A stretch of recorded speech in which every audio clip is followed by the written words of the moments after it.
Good morning, everybody. We are about to kick off. Literally seconds away, so I don't get much lead in with you guys, but we'll catch up with you on the breaks, where you will get inside information only available to Facebook people. So keep those questions coming. We'll get to those in the flow of the show, or we'll store them for future reference.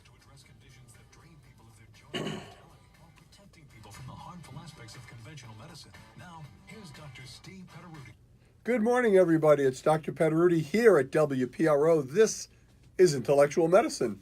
Thank you for tuning in. Well, today, Shannon, we've got a range of topics to hit on. Now, here's a weighty question on the minds of our listeners. Is alcohol bad for me? We've got to address that. The study hit all the major media outlets, and we're going to give you our insights into the details of it. We're going to take you where only intellectual medicine will go and give you the real reflective truth. We're going to be talking about, we had a listener last week who questioned and wanted more information regarding fish oil.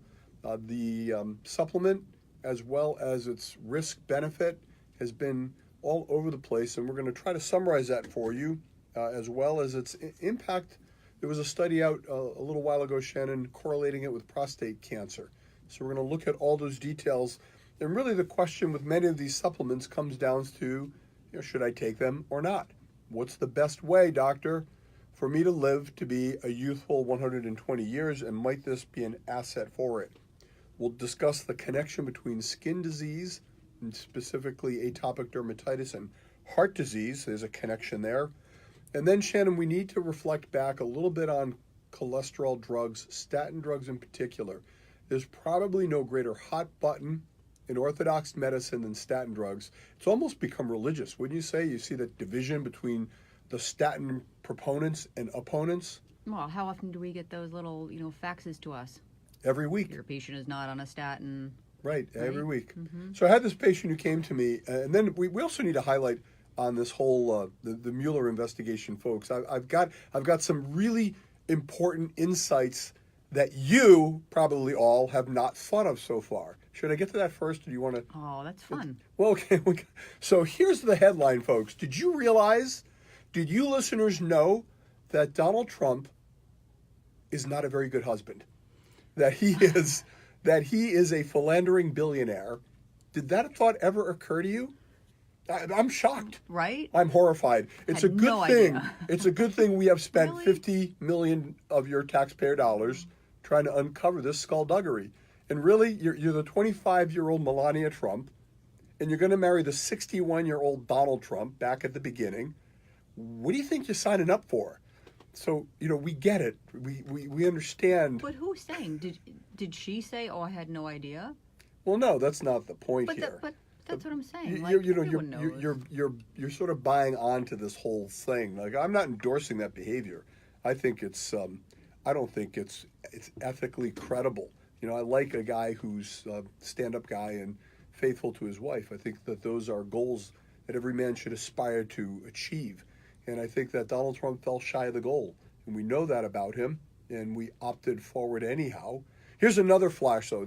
I was shocked, absolutely shocked to realize that if you take hundreds of millions of dollars and you scrutinize a millionaire, you will find that they cheated on their taxes. Can you believe that? You look at this guy, Manafort, and they crushed him under incredible scrutiny and found out that he cheated on his taxes. This is what we've come down to. This is the essence. You know what's happening now, however you may feel about this process, my concern as a citizen of the U.S. is that we have turned litigation and the special counsel dynamic into a weapon to use against political opponents. They did it to Bill Clinton. They're doing it to Donald Trump. Who's going to want to be the next president? They didn't do it to Obama, though, did they? Barack Obama. I mean, you got to give the guy credit. He got through 8 years without a special counsel getting whacked on him. All right, but, how much were they really looking into it? I don't know. But see, here's the thing. We as citizens, we want, like Bill Clinton led a roaring economy. We were happy about that. A roaring economy now we're happy about. Yeah, but what did he set us up for? I don't know. Well, listen, here's the other detail, though, folks. And this is why equality is bad and the 1% is good. Now, I'm gonna put some detail to that and connect it to your health as well. Equality is bad because it crushes freedom and individuality. Equality of opportunity is essential, but there will inevitably be uneven outcome in a free society. When we advocate for narrowing the income gap, we need to look at why do we aspire to that. Do you care, Shannon, if somebody out there is making $1 trillion a year? No, not at all. If your income is quality, if your quality of life is good, what really matters is the bottom end of our society. We ought not to be a culture that has people at the bottom end of the society that are suffering, homeless, hungry. This is not the standard for the United States or for any developed nation to aspire to. Now, the way to lift them up is to actually grow wealth. And the people who grow wealth are the 1%. Like it or not, our founding fathers were all 1%ers. These are the innovators, the risk takers, the affluent. They're the folks that are creating jobs for the rest of us folks that are, cashing their paychecks. This is good. When you chase away the 1%, you squander your opportunity to grow. The Spanish Inquisition in the 1600s, when they threw out all of the Jews from Spain, and correlating to that was a stifling of growth because there happened to be a huge cohort of talent and ability amongst those folk. That is a recipe for disaster. Now in Rhode Island, we don't have a religious inquisition, but we've got a economic inquisition. Just this past several months, 3 of our patients have reestablished residence in Florida.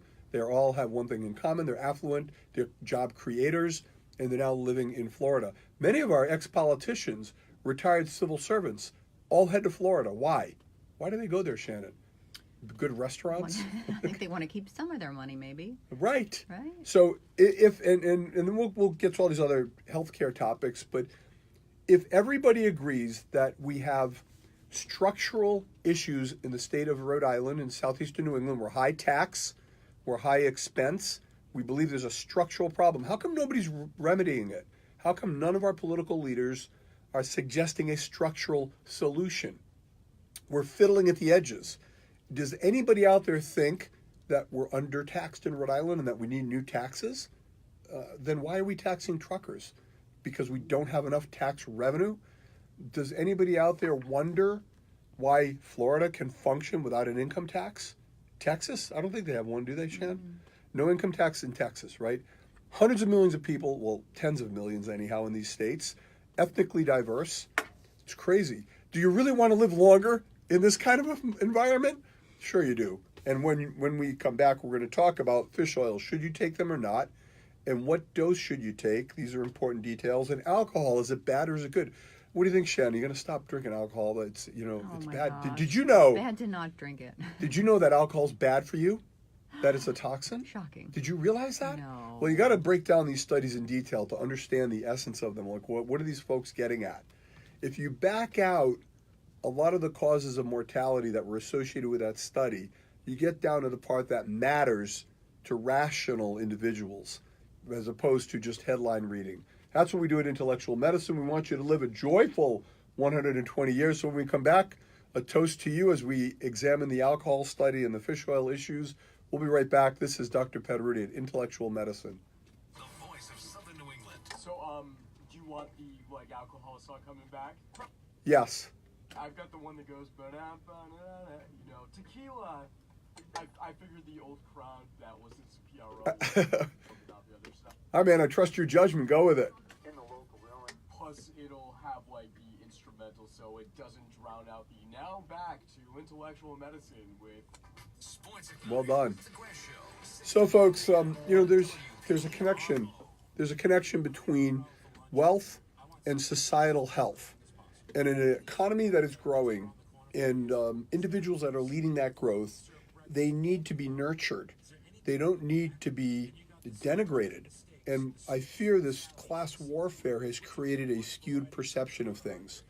It always is very appealing to contemplate wealth redistribution in a manner that is equitable. I remember talking to a friend of mine back at the onset. Do you all remember when Russia was in Afghanistan and the Mujahideen were fighting them? And a friend of mine was discussing the philosophical differences between socialism and capitalism, and the extreme form of socialism being communism. And he said the socialists look at the man in the rich house and they say to everybody else, You know, that guy's got too much money. We're going to take his money, we're going to redistribute it to everybody, and we're all going to live better. The capitalist looks at everybody and says, you see that dude in the big house? You can be like him if you just work hard and are thrifty. Between those two philosophical constructs, the let's take his money and redistribute it one is more immediately appealing. So they've got a better, if you will, propaganda base.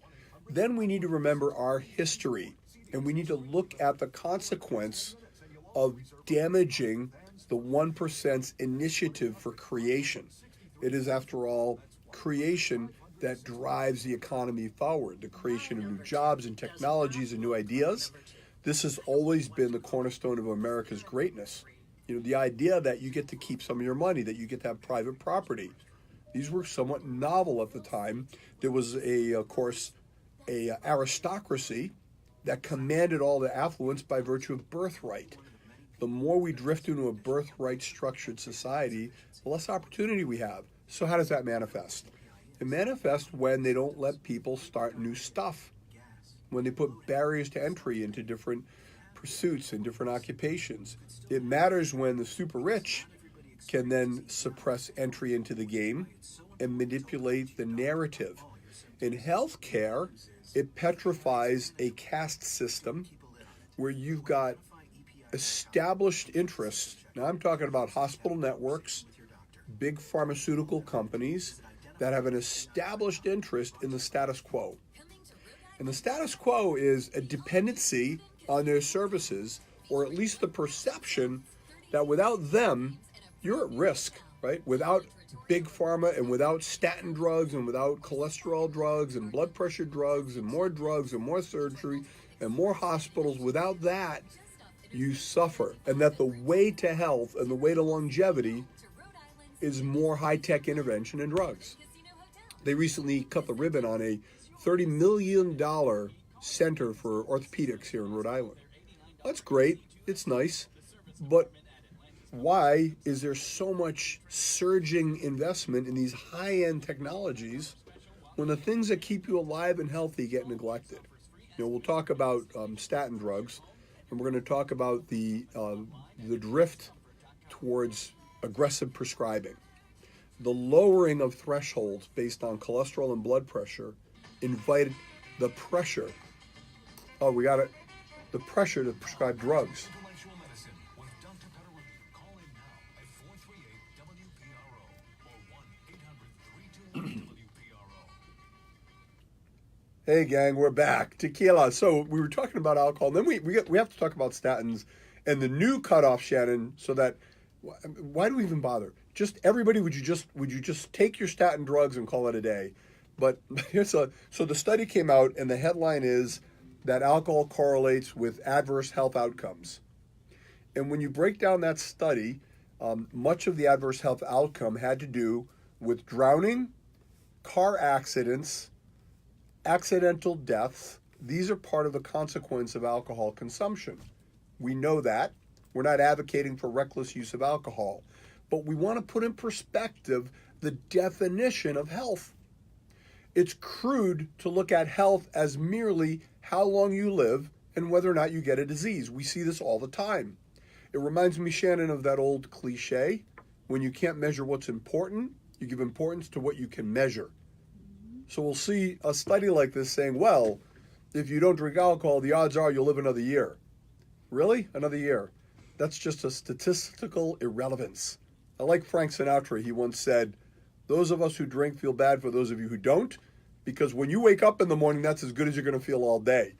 Now, alcohol has been part of the human existence since the dawn of time. Archaeologists have uncovered in ancient clay pots the remnants of fermentation. The old debate between what came first, beer or wine. Well, the real answer is the cocktail, because they fermented multiple substances. Once again, we do not advocate reckless drinking at Intellectual Medicine, but we do advocate robust living, and robust living includes your freedom of choices to put things into a balanced perspective. Now, here's the insidious risk here, Shannon, because a headline like this comes out in a major journal, all of a sudden the neo-puritanicals start to grind down the freedom of individuals. and they'll hold the study up as a banner. We need more laws and regulations. We need more restrictions. We need more compromise of your freedom. You know what? Skiing increases your risk of fracturing your leg, but it's fun. Driving increases your risk of sudden death, but it's essential. So we want to put all these things into a balance, and we at Intellectual Medicine advocate for quality of life measurement. Quality of life measurement. Now, when it comes to every pursuit, if you're starting to experience the normal, now I'm putting this in quotes, folks, historical normal, so here's the normal lifespan. And we're going to talk about why the normal lifespan is no longer worth pursuing.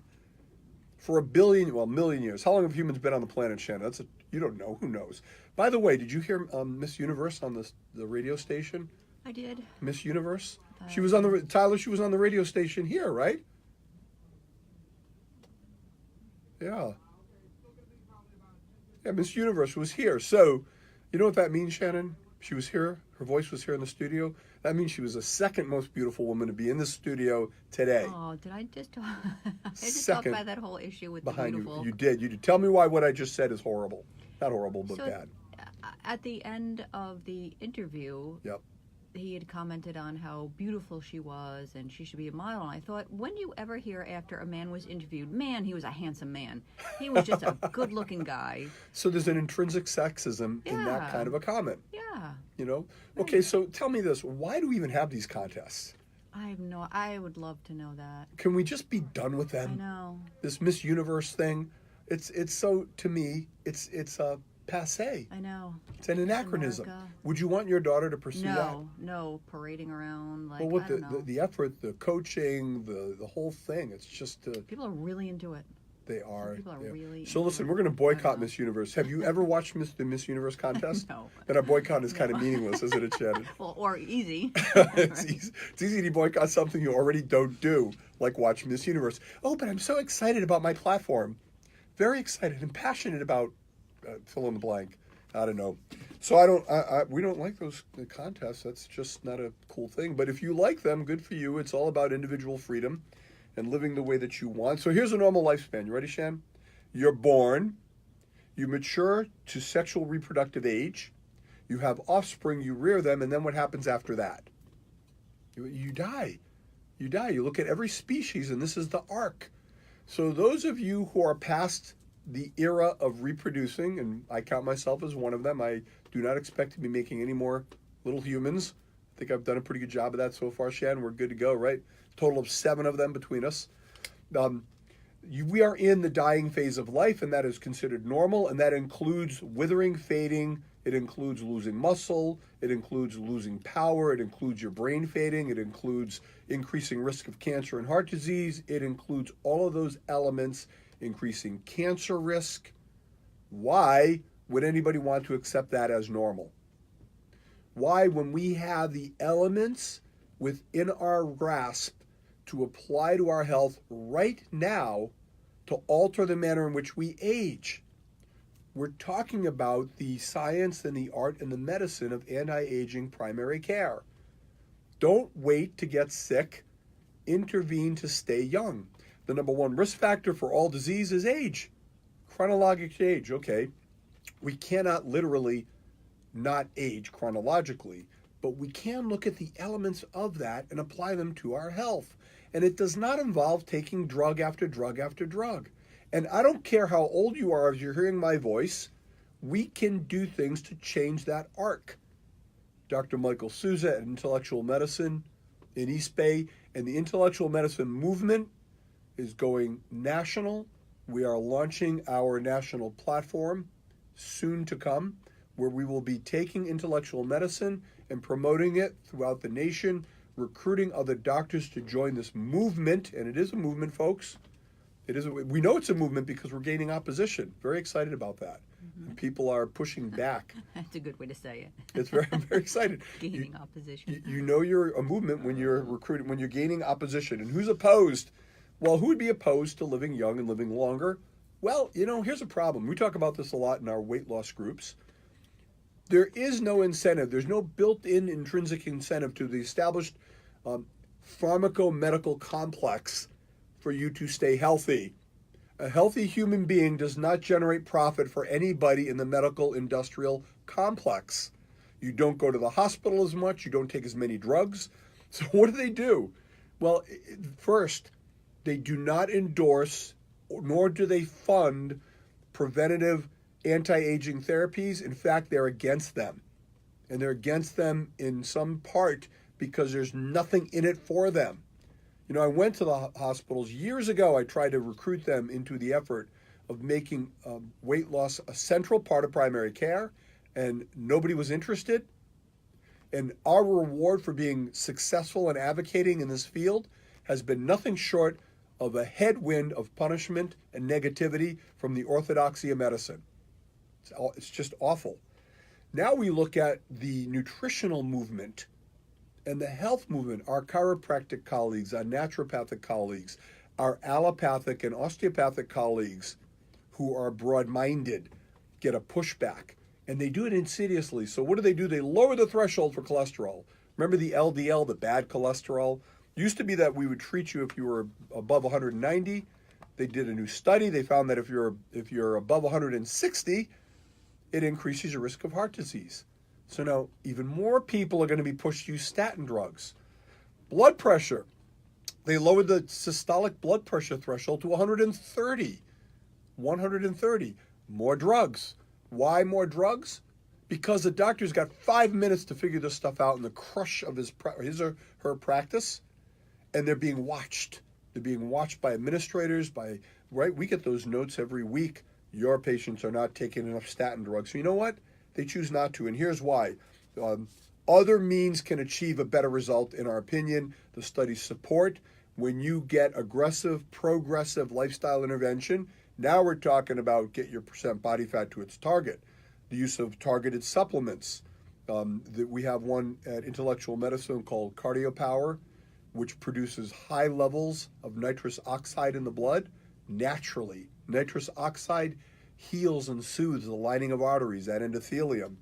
We've got a call about fish oil. So the controversy about fish oil, should I take it or not? Omega-3 fish oils have been correlated with 29% decrease in people with heart attacks.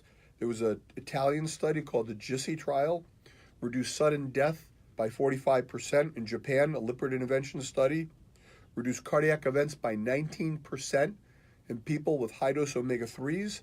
So how does it come to pass that subsequent studies have diluted or contradicted that effect? Well, it was a study that was done in the Journal of the American Medical Association 2012 that did a huge meta-analysis, and the headline on this study was that the fish oils don't work. We're going to talk about why that study misdirected the conclusion and why these other studies that showed positive benefit are more likely to hold the truth within them. Then we're going to talk about who should take a statin and who shouldn't. Statins are not intrinsically evil. If you've had a heart attack, take a statin drug. If you've had a heart attack, you owe it to yourself to take the statin drug in addition to the other things that you should do, including chelation, because we all know about chelation. Well, right? You know about that? Think everybody knows about it by now, Shan? No. Do you think? No. I don't. So we need to continue to promote that because people are dying for want of appropriate chelation. But before we get to that, we do need to find out something about the news here. Now from the Revolution Softwash News Center, it's Doug Lizette with today's headlines. Doug, what's happening out there? Yeah, so it's just terrible. If it's a drug, it's easy to promote. The profit centers are immense. It's quick to prescribe. Here you go. Here's a statin drug. Cholesterol number goes down. The real question to be asking, will it help me live better or longer? And what value does this drug have for me, and are there alternatives? So we had a woman in the practice, a new patient. She's got a percent body fat of 44, which is high, right? For women, we want you below 35% body fat. For men, below 25. In addition, she had an elevated cholesterol. No family history. She's in her 40s. And her doctor wanted to put her on statin drug, cholesterol drug. Young woman in her 40s, no heart disease, no high blood pressure, but an elevated cholesterol. absolutely not a shred of evidence that putting a person like that on a statin drug will do any good. There is evidence that it'll correlate with increasing risk of diabetes. So she chose not to take the drug. And her doctor stood up, Shan, this actually happened. Doctor stood up and said, well, I practice Western medicine. Because the patient was saying, well, what else can I do? Are there any supplements? What else can I do? I don't want to take the drug. The doctor became indignant, said, I practice Western medicine. Fine, have a heart attack if you want, and stormed out of the office. Can you believe that? Yes, unfortunately. That is their attitude. You know, and it's because you people are reading too damn much, starting to piss doctors off, right? You're going to the internet and you're educating yourselves, and you're asking pointy little questions that the doctors would rather not have to answer. Because by golly, they've got 3 more people in the waiting room right behind you, and you're the dude who comes in with the article, right? Yeah. and you want to ask a question, and you want to ask the doctor whether or not you should take aspirin or fish oil. Whoa, talk about getting a stroke, and it's the doctor who's going to get one. It's really, really hard because you want to have a conversational, intellectual partner. I guess to an extent, that's why you're tuning in, so that you can be partnered with us as we reflect on these. So do I take a fish oil? The answer is yes. Why do I take one? Because the weight of evidence supports its benefit. On the studies that I've reviewed, including heart disease and stroke, because it's neuroprotective. The DHA, which is one of the omega-3s in fish oil, is supportive of good brain health. The EPA, another omega-3, is supportive of good cardiac health. Then why are the studies so ambiguous? And we'll reiterate this on air, Shan. But it's in part because some of these fish oils are just awful. They're fish oils, people. Get them out of your cabinet and please put them in the refrigerator. It's fish oil. It will go rancid. Now, they put aromatic components into them so they don't smell bad. But they do go bad. They do become oxidized over time. So can I go to like my big box store and buy one get one free? Yeah, I love that, right? 300 The count. big thing, buy one, get one free.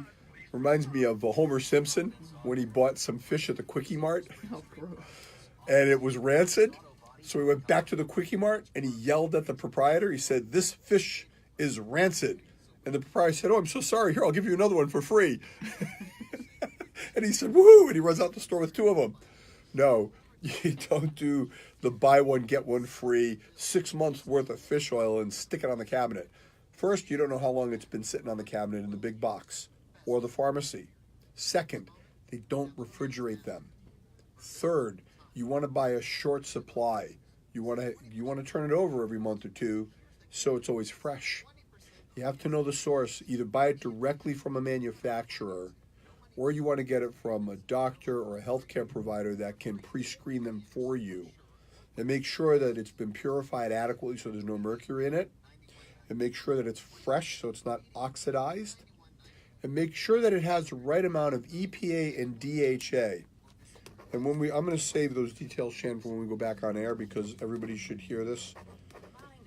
And because of the uneven quality and potency of the fish oils, when you look at a huge study, the benefit tends to get diluted because too many people are taking bad product. And there's some evidence that a bad product can cause harm. So let's imagine half the people in the study are taking a good product and the other half are taking a bad product, and the good product people are getting benefit and the bad product people are being hurt. You lump them together and the study comes out with no benefit. Now, that's not quite what happened in the study from JAMA. In fact, in that study, the trend was towards benefit for all cause outcomes. It just didn't reach their definition of statistically significant. Those details get lost in the headline because people love to hate supplements. By people, I'm talking docs, right? They love things that reinforce their own conclusion. It's called affirmation bias. An affirmation bias is when you already believe something and you capitalize on a detail that reinforces your belief. So we'll talk about that. Non-steroidals, heart disease. Will Motrin give you a heart attack? That's a question. And then what do you do for your pain? What would you take for pain, Shan? What I tough. take? It's tough. Yeah. A lot of people don't think Tylenol is terribly effective. Tylenol's terrible. Terrible. I know it's Tylenol. Really? No. Yeah. Motrin. I mean, I like Motrin, but the negative effects of it.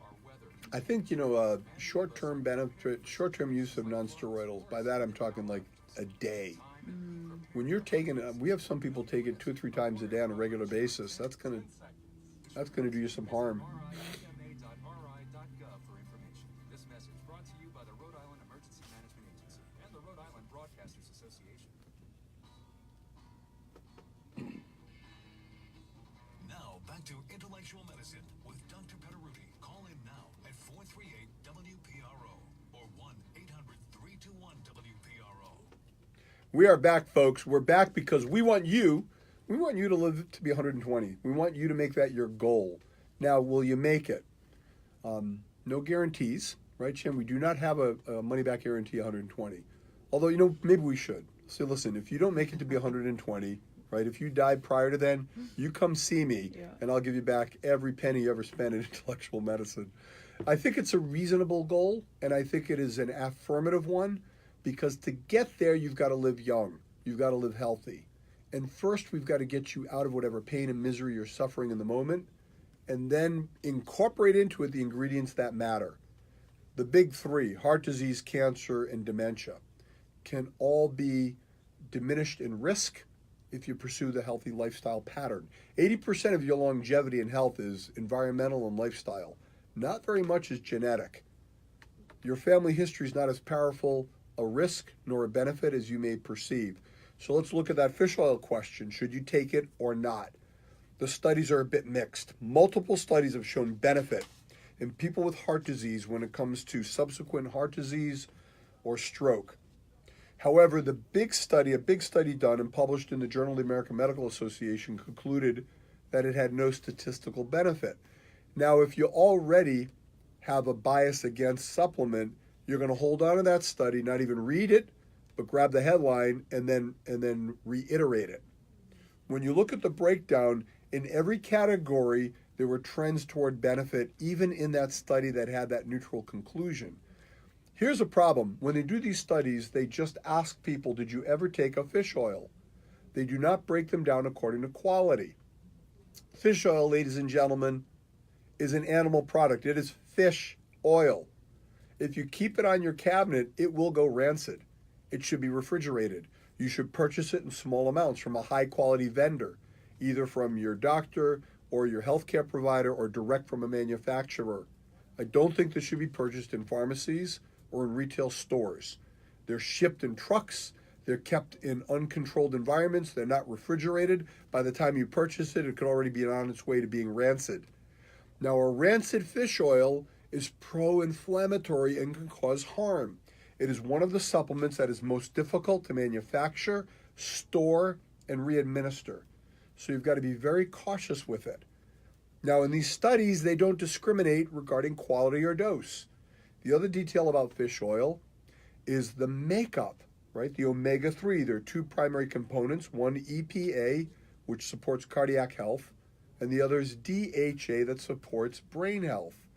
When you're looking at your label, your fish oil should have, between those 2, 1 gram combined, it's 1,000 milligrams of EPA plus DHA. If it's a fresh fish oil and it hits that threshold, it's more likely to do you good. And that's the target that I aim at when I take my fish oil, and that's the one that I believe has benefit for the majority of patients. Like any supplement, the issues come down to when should you take them, at what age. I like fish oils depending on your risk profile. I started mine, most of my patients, I advocate for it by the time they hit 50. There was a study out, Shannon, it came a couple of years ago, correlating increased levels of omega-3 in the blood with increased prostate cancer outcomes. That study was misinterpreted because they did not look at the consumption of omega-3. They looked at blood levels. Here's what we know about prostate cancer, folks. The nations that lead the world in prostate cancer include America, Canada, and Australia. The areas of the world that have the lowest prostate cancer rates include all of the Asiatic countries, China, Southeast Asia. Now think about what the Asiatic countries most commonly eat. That's right, fish. They subsist more on fish compared to North America and Oceania. We eat more meat. So this idea that somehow omega-3 fish oils are, if you take them, it's going to increase prostate cancer risk just doesn't hold up. Now, what about other causes of heart disease? Now I'm talking about pain management, non-steroidal drugs. There's a big problem in pain management out there, Shannon. I would say that we have a legitimate crisis in pain management, and it's the back end of the opioid crisis. Now, the opioid crisis is, I don't know if you can even call it a crisis. It's been around since Richard Nixon. We've had this war on drugs, and we've failed, and we failed, and we failed, and every now and then we get all husky and we target it again. It seems to have more political traction than clinical, so the overdosing epidemic is horrible, but a backlash to that has been a reluctance on the part of many doctors to treat for pain. You tell people take Motrin. Well, Motrin increases your risk of ulcers, increases your risk of heart attacks and strokes. So do most of the other non-steroidal drugs. I don't think that there's a non-steroidal drug on the market that is safe for everyday consumption. If you're taking these drugs every day, you do so at increased risk. Well, what's the alternative? We had that patient, Shannon, who went on gabapentin. He's a diabetic and had peripheral neuropathy, pain in the legs. Now, you were seeing him and helping guide him in the intellectual medicine pathway. He was down 20 pounds, and he was, well, fill us in on that guy. He was down 20 pounds. No, it wasn't gabapentin. His energy was improving. It was Lyrica. Lyric. Pre-Gabin. No. Yep. It was? Yep. So he was Maybe you feeling remember great. more. He was down 25 pounds in his body weight. Yep. Blood sugars are coming under control. Hormone levels were increasing because we had him on hormone support. Many diabetics are low in testosterone, and it makes them feel awful. He was feeling great. And, the family said, you got to go to Mass General. You got to get another opinion about your leg pain. Listen, in our intellectual medicine world, peripheral neuropathies and diabetics, in our view, a wonderful way to approach treatment is IV chelation.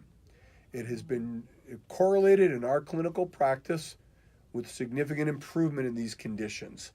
The IV chelation therapy, as proven in the TACT trial, decreased heart attack risk in folks with heart disease and diabetes by a profound amount. Goes up to up to New England Hospital. They put him on Lyrica. The poor dude comes back after 2 weeks. He gained 20 pounds. He gained 30 pounds. 30? It's terrible. Yeah. Because an overlooking, the neglect for the negative consequence of drug therapy. Drugs are sometimes essential but too liberally used. Now, when we get back after our next break, we're going to talk about whether or not you should take aspirin, whether or not you should consider a statin drug if your cholesterol is above 160. Shannon, you want to take a statin drug? I think you should. Why not? I It think tells me I should. It's supposed to be good for you. All right, I'm Dr. Petteruti. This is Intellectual Medicine. We'll be right back. That was a quick... So, there's a message in the computer where I summarized it. You've got a caller, Angelo Cranston. He's 65 and lives alone. He says he's in relatively good shape, but he doesn't like to cook, and was wondering what's a good nutrition plan for him if he has no intentions on cooking anytime soon. Restoration Center is the only I do have a question. Solution. Okay. Yeah. So the no-cook one. So Kim says, I have high lipoprotein A, not sure if you're familiar with that. I'm told that it's genetic. Only current treatment... Apolipoprotein A? This is lipoprotein Okay. A. And the only current treatment is to take statins to keep LDL under 70. I eat clean, exercise 6 days a week, cardio and weights, have low body fat, take bioidentical hormones. Anything else I can do? Early age heart disease is prevalent in my family. And this person is how old? I don't know. Okay. So she's got a high lipoprotein A, and she is Healthy weight, works out, eats a clean diet, takes bioidenticals. Good for you, Kim. So her doc put her on a statin to keep, 49. Thanks, Kim. She's 49. she's 49. To keep her LDL under 70. Wow. That's aggressive.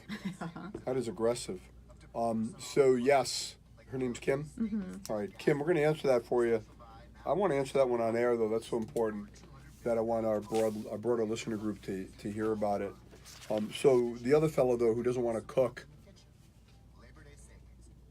I mean, that's a huge question. there are some of these delivery programs that are really quite good There are. that you can get online. Yeah. Blue Apron, Yep. that'll deliver food to you, and there's some that are. A couple of them. There's another one over in East Providence. I can't remember the name of it, but a patient of mine is using them. How about Hello Fresh? Isn't that another one? Kim doesn't take the statin.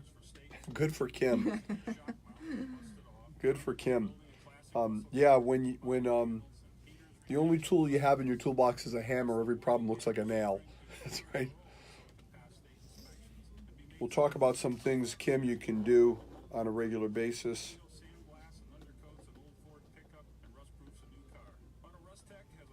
About exercise, keeping in its right balance. Got that done. Blue Apron, Hello Fresh. These are all like. You can look that up and then find something that's local if you want. I'm telling him, you got to go out and, okay, Plated. There's a million of them now. plated. There's so many. I'll pitch that to you, and you can give them some of those names to look at. We're looking for a small group of motivated individuals to join our real estate investing team. You'll learn our simple 3-step system for flipping. Yeah, the aspirin was like the thing, right? Everybody was supposed to take aspirin. 81 milligrams is going to help everybody. The threshold seemed to be, or based upon the most recent study, was if you're above 155 pounds, the 81 milligram didn't do anything. And if you're below 110 pounds, it's too much. So how many people are between 110 and 155? Like, I vacillated on that, Shan. You know, at times I took it. I thought, hey, you know, it's going to help me. And then at other times I just didn't feel like taking a drug, so I steered away from it. Right now I'm not taking it. I decided against it. I posted that a couple of weeks ago. I'm trying to find I remember, yeah, I saw that. Here it is. I'll Yeah, it's a repost good it. post. Now back to intellectual medicine with Dr. Petteruti. Call in now at Kim. 438-WPRO or 1-800. Who's the gentleman's name? PRO. Ken. We're back, ladies and gentlemen. It's Dr. Petteruti at Intellectual Medicine. We are guiding you towards staying healthy, and we have an important question. Well, first, Tyler, was it Ken in Cranston? Okay. So the question was, doesn't like to cook, doesn't know how to cook, and what to do. Now, Shan, there are a couple of these services you can now get online. They'll deliver stuff right to you. They do, and then like you can cook it, but it's already there for you. It's easy. Blue Apron, Plated, Hello Fresh. There's a lot of them. Yeah, so you no longer have to suffer, folks. Hey, when I was in college, if it weren't for chicken pot pies and noodles, I might have died. I had no culinary skill. I still am pretty weak in that. But you know, when it comes to nutrition, repetitive, narrow spectrum of food choices is okay. Remember, we're growing up, they always said, well, you got to have 5 servings of fruit and vegetables. You have to have a range of food. You got to have variety. There's no evidence that has significant benefit. And if you eat a consistent diet, even if you repeat it, look at your, like not to compare humans to dogs, but your dog eats the same thing. Yeah, every day. Every day, Yeah, morning, night, and they live just fine. Human beings can subsist on a wide range of foods, but a wide range is not necessary. So to those of you that are struggling nutritionally, just get something simple and repeat. You don't need for me, it's those high protein wraps, some organic meats with cheese, a little lettuce, roll that sucker up. I'll have that 3 times a day. It's part of my feeding time ritual, and it seems to work. So here's Kim calls us with an important question. How old is Kim, Shan? 49. 49 years old, and she has a genetic condition where her apolipoprotein A is skewed, increasing her theoretical risk of cardiovascular disease. So you've got a cholesterol profile that technically puts you at risk. And you're 49 years old, and fill in the other details. Otherwise, healthy, right? Healthy on bioidenticals, eats clean, works out, Right. good percentage of body fat. 49 years old, and the doctor said, Need to go on a statin. statin drug. What else can be done? Well, first, there is no compelling evidence that a young, healthy person with no other risk factors will benefit from statin drug. There was a study done that indicated intermediate risk individuals, those with multiple risk factors but not already having had a heart attack, in women over 60 at intermediate risk, there was a study showed that if you have a cholesterol and LDL above 160, that you're at increased risk. Now that might indicate a role or a desire for some docs to put you on statin, but I would still resist. Here's what we know about your arteries, Kim. They may be perfect. The statin drug will increase your risk of diabetes, can increase your risk of myalgias, and in your case, in the case of somebody with that kind of a profile, is clearly uncertain benefit. So what should you do? Well, first let's get a better read on it, right? Let's get a calcium score, a simple x-ray study, CAT scan of the heart to determine if you have calcium buildup. Dr. Souza and I do these frequently at Intellectual Medicine. No, your insurance will not pay for it. It costs about $100. There are several places in Rhode Island that can provide that service. Second, at Intellectual Medicine, we do pulse wave velocity. It's a measurement that helps us determine your rough arterial age. If you have a pulse wave velocity that is youthful, a calcium score showing no calcium buildup, why would you take drugs? Furthermore, there are things that can be done above and beyond all the other healthy things you're pursuing. The omega-3s, I like them. I already told you purified omega-3 at a dose of 1,000 milligrams of DHA plus EPA taken daily. Green tea also is correlated with improved cardiovascular health. The cardio power that we have, which is L-citrulline, helps to boost nitrous oxide, has merit. The dose of exercise seems relevant here. Too much exercise does seem to increase certain risks. In fact, a recent study, Shan, correlated intense exercise with increased tendency toward depressed mood, whereas moderate exercise, 45 minutes, 3 times a week, correlated with an improvement in mood. So one of those issues, here's another big deal, folks. I haven't mentioned lead all day today. Get your lead tested, people. Not in the blood, in the body. Provocative lead testing, 250,000 deaths per year from chronic lead exposure and accumulated lead in the body. The lead comes in, it gets buried in the bone and in the cells, and it doesn't leave. It accumulates, and it corrodes your heart, and it corrodes your brain, and it correlates with decreasing intellectual intelligence. So, Kim, get a provocative heavy metal test. It's an insidious risk, and along with that, we're going to find out your cadmium level, which correlates with breast cancer and other cancer risks. This can be done in Intellectual Medicine East Bay or in West Bay. Dr. Souza does it at his place. We do it at ours. You do not need to be a patient of ours. You can just call us up and say, I want to get my heavy metal tested, and they'll set you up for it. It costs about $160, super cheap, and you're going to know whether or not you've got that risk factor buried in your body and then how to deal with it. So looking at the things that matter the most, and those things include the percent body fat, and in our view, this lead is a colossal risk that gets profoundly overlooked. You know, the reason why these docs, a lot of docs, are so intent on statin drugs, it's easy, right? And it's really the only thing they have to offer in the intense, narrow spectrum of time. They don't have the space to discuss nutrition or supplements, and they don't have a means to measure it. You know, there's that other cliche, if the only tool you have is a hammer, every problem looks like a nail. So all we know about cholesterol is lower is better, lower is better. You know, when I was growing up as a young doc, cholesterol was looked at as just an evil thing. Right? Cholesterol's bad and low cholesterol's good. And then I started to say, well, what does cholesterol do anyhow? Why do we have it in the first place? Well, it turns out that cholesterol is a precursor to neurotransmitters. Your body uses cholesterol to make stuff that's critical to your life, like those neurotransmitters that make your brain work better. It's also a precursor to your sex hormones, testosterone, estrogen, really all the hormones in your body. It's considered a critical base for all of those hormones.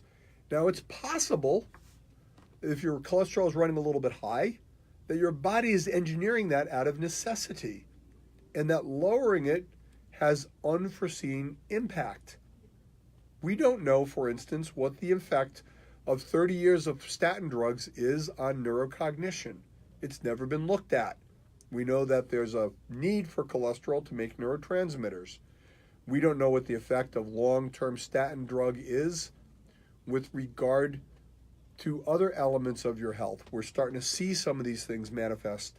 Diabetes, now we're seeing a correlation with long-term statin drug and an increase in diabetes risk. And then we have to look at beyond whether or not cardiac events will occur. The real question is, am I going to live longer and better? Now, if your risk of a cardiac event diminishes by 2%, but your risk of diabetes goes up 2%, maybe net zero, and maybe no benefit at all when you're looking at death and mortality. So I think the notion of universal statin drug based upon numbers and genetics is simplistic and overstated.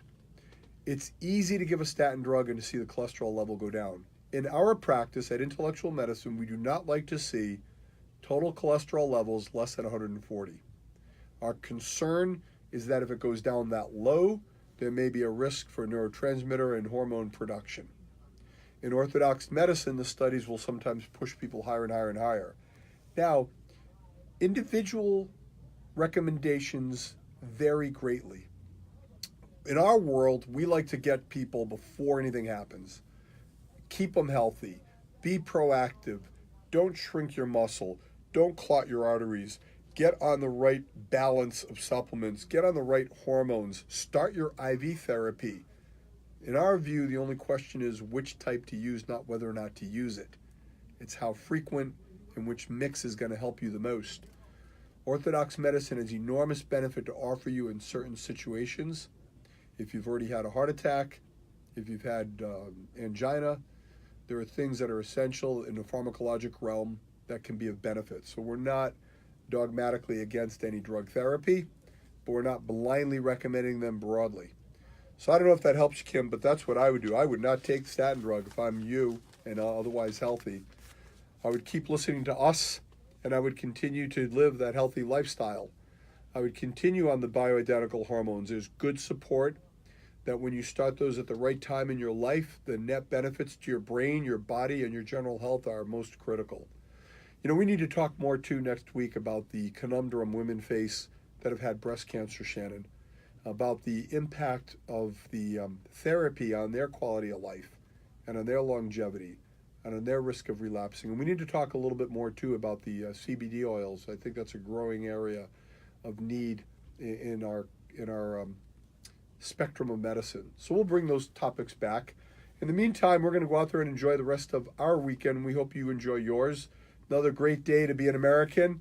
And every day is a great day to be an American. We're wishing you folks 120 youthful years. Until next Saturday, I'm Dr. Petteruti along with Shannon, wishing you 120 youthful years. Wednesday, Saturday, whatever. We'll do every day of the week. Guys, thanks for tuning in. And Kim, I think you're making a sound decision. I would look a little more deeply into the potential underlying cardiac risks.